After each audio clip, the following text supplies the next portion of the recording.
Siap mengikuti pembelajaran Ibu pada siang hari ini? Siap ya? Oke, bagus. Jadi sebelum kita mulai pembelajaran hari ini, alangkah baiknya ketua kelas memimpin doa terlebih dahulu agar pembelajaran kita hari ini berjalan dengan lancar. Ketua kelas silakan memimpin doa terlebih dahulu. Amin. Ada yang masih ingat nggak pembelajaran minggu kemarin apa? Iya, yang di belakang siapa namanya? Eka. Iya, betul sekali ya. Jadi minggu lalu kita membahas mengenai teks deskripsi. Ada yang tahu apa sih itu teks deskripsi? Iya, yang di belakang siapa namanya? Gisna. Apa itu teks deskripsi? Iya, betul sekali. Boleh tepuk tangan untuk teman kalian.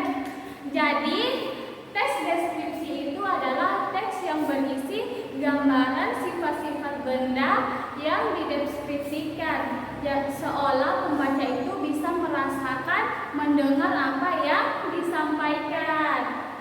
Berhubung kalian sudah paham mengenai pembelajaran minggu lalu, kita melangkah pada pembelajaran hari ini mengenai teks prosedur. Ada yang tahu apa itu teks prosedur? Tidak ada ya? Jadi teks prosedur itu adalah tata cara melakukan atau membuat sesuatu. Sampai sini paham? Paham ya? Masuk pada bagian ciri-ciri teks prosedur. Ada yang tahu ada berapa sih ciri-ciri teks prosedur? Siapa yang di belakang Eka? Berapa ciri-ciri teks prosedur? Berapa? 3? Salah ya. Jadi ciri-ciri teks prosedur itu terdapat 5 bagian. Apa saja? Adik-adik tahu? Tidak ya? Jadi yang pertama itu penggunaan kata-kata perintah, menggunakan konjungsi, penggunaan kata teknis, terdapat tujuan, dan terdapat yang namanya alat dan bahan. Pasti adik-adik bertanya, Bu, bagaimana sih itu yang namanya kata kerja perintah, konjungsi, kata teknis, alat dan bahan? Adik-adik bisa lihat di sini yaitu contoh teks prosedur sederhana. Ini merupakan contoh teks prosedur sederhana ya, di mana di sini itu terdapat yang namanya ciri-ciri teks prosedur. Yang pada bagian pertama tadi penggunaan kata kerja perintah. Adik-adik bisa perhatikan di bagian cara memasak itu. Silakan kamu hapuskan semua buku yang sudah kamu siapkan. Ini merupakan penggunaan kata kerja perintah yang masuk pada ciri-ciri teks prosedur pada bagian pertama, yaitu penggunaan kata perintah. Yang kedua yaitu penggunaan kata konjungsi. Ada yang tahu apa itu kata konjungsi?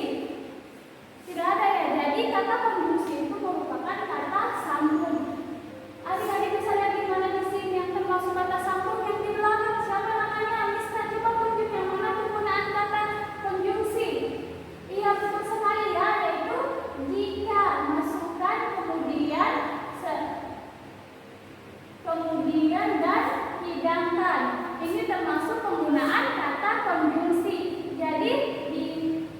Jadi masuk pada bagian kedua tadi mengenai ciri-ciri teks prosedur. Yang ketiga yaitu penggunaan kata teknis. Adik-adik tahu apa itu penggunaan kata teknis? Tidak ya? Jadi adik-adik coba perhatikan di bagian bumbu. Ini apa namanya? Bawang kan?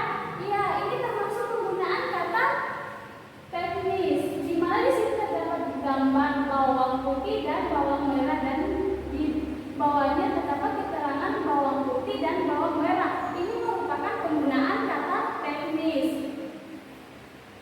Masuk pada bagian keempat yaitu apa sih tujuan kita mempelajari teks prosedur ini? Tujuan kita membuat nasi goreng berdasarkan langkah-langkah teks prosedur agar apa yang kita buat lebih terstruktur. Masuk pada bagian yang kelima tadi, yaitu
contohnya mengenai teks prosedur kompleks dan contoh mengenai teks prosedur protokol. Jadi contohnya seperti membuat mie atau tata cara membuat kanal di YouTube. Paham ya? Masuk pada bagian yang terakhir, yaitu tujuan membuat teks prosedur. Apa sih tujuan kita mempelajari teks prosedur ini? Seperti yang Ibu jelaskan tadi, ada yang masih ingat? Iya, yang di belakang. Siapa namanya? Iya, Eka lagi ya. Jadi, iya betul sekali. Tujuannya yaitu agar apa yang kita buat lebih terstruktur. Sampai sini paham? Paham ya? Berhubung waktu Ibu sudah mau habis, ada yang bisa simpulkan apa yang Ibu sampaikan tadi dari awal hingga akhir mengenai teks prosedur yang di belakang? Siapa? Iya, Misna. Apa yang bisa simpulkan apa yang Ibu jelaskan tadi dari pertama hingga akhir penjelasan Ibu, bisa jelaskan kembali mengenai teks prosedur? Iya, betul sekali ya. Beri tepuk tangan untuk Misna. Jadi, teks prosedur itu adalah tata cara melakukan atau membuat sesuatu di mana terdapat yang namanya ciri-ciri, jenis, dan tujuan. Baik, berhubung kalian sudah paham mengenai materi yang Ibu sampaikan, selanjutnya Ibu akan memberi tugas kepada kalian. Sebelum Ibu memberikan tugas, Ibu akan membentuk kelompok. Yang kelompok 1, kelompok 2, dan kelompok 3. Masing-masing anggota 2 orang ya. Nah, tugas kalian yaitu mencari judul teks prosedur. Minggu depan Ibu akan terima judul dari kelompok 1, kelompok 2, dan kelompok 3. Paham? Oke, baik. Sebelum Ibu akhiri pembelajaran pada hari ini, Ibu berterima kasih kepada kalian karena sudah bersemangat mengikuti pembelajaran Ibu dari awal hingga akhir dengan semangat. Dan Ibu juga mohon maaf apabila ada salah kata, tindakan baik disengaja maupun tidak disengaja. Tetap semangat, jaga kesehatan, jangan lupa belajar, karena dengan belajar hidup kita jadi lebih mudah. Yang tadinya kita tidak tahu, jadi tahu ya. Baik, jangan lupa